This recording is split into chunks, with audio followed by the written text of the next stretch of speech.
Hi, my ninjas. How are you doing? It's your girl, Owamie, aka Miss Fear Fuckle. Okay, I know this video is coming late, but ciao.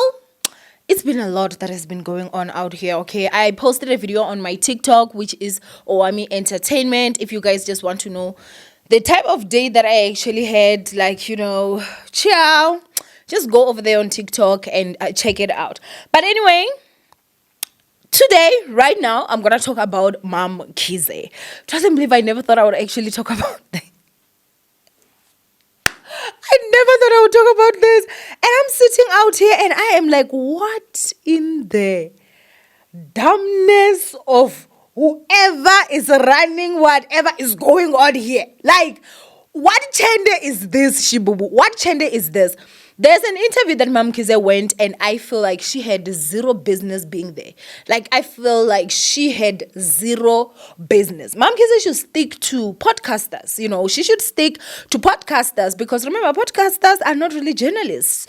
Podcasters are not going to do a lot of research, proper research on you, okay? Most podcasters will want you to come. Obviously, we ask you relevant, nice questions about yourself. You tell us about how you spent your days in Venice and, Dubai and, how you had the latest Gucci last month. Journalists, real journalists will dig up your criminal record past from 2005. Yeah. Bring it to you. And when you deny, bati vange proof, like printed black and white. People don't play. Do not play. What was MamKhize doing there? That is my question. Because now, she has literally embarrassed herself. They always talk about how these rich people have got real scandals in their closets and stuff. MamKhize is one of those that I would always just be like, no, but look at her. She has no criminal record. She has never been arrested for anything. Yes, there have been, issues with SARS and stuff, but, nothing like criminal that we can actually say this and that. It does seem like I was wrong. Those are the allegations, obviously, that are being brought forth. Or should I not even say allegations? Because this man literally brought proof. So basically, guys, with this interview that I'm gonna definitely show you guys a clip. This guy by the name of Andile on Twitter said, I don't know whose idea it was to allow MamKhize to do this interview with carte blanche. So I don't think this guy is actually even a South African descendant.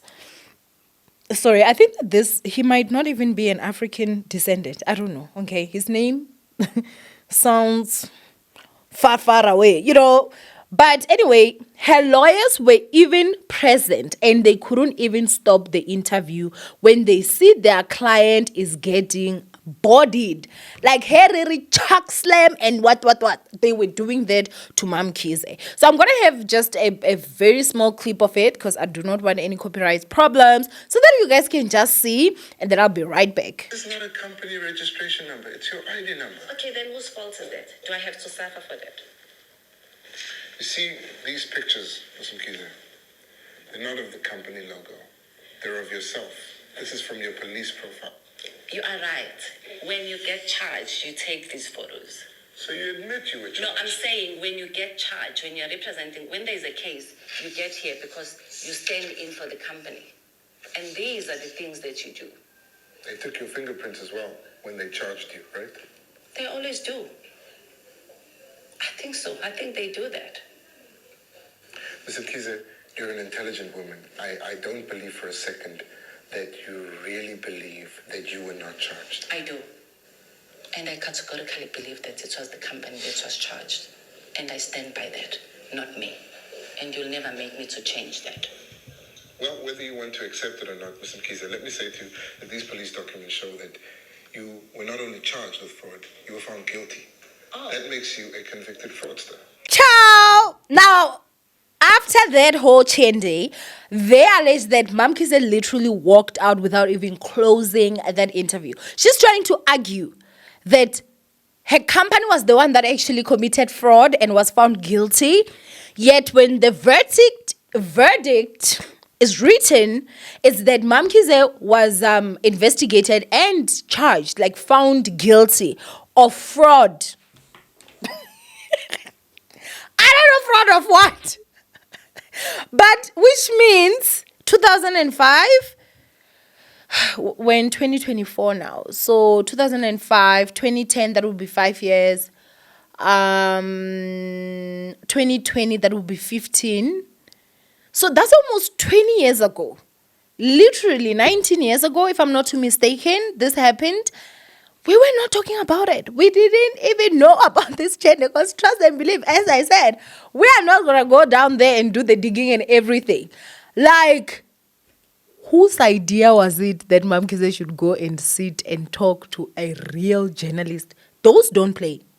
As you heard there, the name there is not, doesn't even seem South African. So I think even the corruption doesn't apply to him. I don't know, was she forced? Was this a now interview? I'm just so confused. Like, who would let MamKhize actually go there? Like, why? As we were saying, stick to MamKhize, us podcasters that will ask about your Gucci and your mentions. Not this one, because this one, I'm telling you, it was not the one. Now, there are other people that are also, I saw some people actually posting a picture alleging that the video has been taken down, that was saying that this video is unavailable because it violated some community guideline, blah, blah, blah. I do not know, and I saw some people debating that, did the person, the uploader, him, take the video down? So, if you take the video down, there's no message that comes like that. The video will just be unavailable. But if the video is taken down by YouTube, then yes, it will show that message to say that, it violated the guidelines or whatever. I don't see where it violates the guidelines, but obviously I did not watch the full interview. If you sit down, have an interview with someone, I don't think that you're violating any guidelines, unless if, I don't know what they would have done. Maybe they would have tried to what. But at the end of the day, the interview was out. People have already chopped I think the most embarrassing parts that's circulating in Twitter. There's nothing they can do to stop this literally right now. But this is something that is absolutely crazy. I did not even know this. Now again, I will ask, whose dumb cop idea was it that she actually goes and sits down with a real journalist? Shibubu. For me, it just is very much embarrassing. I don't even want to lie. It's very embarrassing. People are going for her. There's someone that even said, have you ever seen that it's always the low IQ'd one that always gets so rich? Because, okay, if the docket says your name, if the docket has your ID number, if the docket says you were charged with fraud, you're a fraudster, then how are you going to sit down and actually still debate to say, it's my company? One thing about me, if it was me, the moment they spoke about the fraud, I would have just looked at him and said, thank you very much, and left. That is me, okay? Because I'm not about to be here to embarrass myself. Because why the hell do you know something that happened almost 20 years ago? You're very prepared, and I'm not prepared for you. So I will gracefully pick my dress up and leave Shibubam, okay? I'm not going to be sitting out there and getting embarrassed for nobody. Because the ish that went down there, they ate her up. Badly so. She has been having a clean image, we should say, for the most part.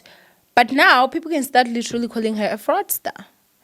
Some can even go on further to ask, if she's been convicted as a fraudster before, what stops her from doing it again? Has she been? What is going on? That was a bad move. And this is advice to every single business person out there or anyone out there. If you know your scandals are there, just stay away from journalists. Come to podcasters. We don't really do that extensive research. Even if I was researching you, I'd probably research you all the way back to maybe 10 years ago to know what are this stuff that even. And the fact that we've all Googled MamKhize, guys. How many times have we Googled her? I've Googled her a lot, especially when she came to the scene. Because I was like, who is this gorgeous black queen that owns such a huge mansion? Not a single thing pulled up about the fraud charges. So now, because we're talking about it, blogs are writing about it. When you search her, those frauds claims are gonna now also be up. It was such an embarrassing interview. I don't even want to lie. I do hope that she will be able to just, recover from this. Well, she will. I mean, she's rich. So money makes you recover from a lot of stuff. But what I'm just simply saying is that was really humiliating. Very much embarrassing. Yeah. Anyway, go ahead and comment down below what you guys think of this whole situation. Hey, did you guys know about this? And if not, are you going to do more research to find out exactly what was the fraud charge? Well, because we know we've got a lot of fraudulent stuff. Did she defraud money? Did she, what fraud? Because there's a lot of stuff, guys, that can be fraud. But for the fact that she's trying to blame it on a company that still belongs to her, I think that's a lot. Rather take that blame, so that your company is clean, and those that want to continue to work with you, they will be able to work with you. But if your company now is the one that is out there committing fraud, what does that say? But anyway, do go ahead and comment down below what you guys think of this whole situation. From Owamie, I love you guys. Stay blessed, and I will see you guys in my next upload. Bye, ninjas.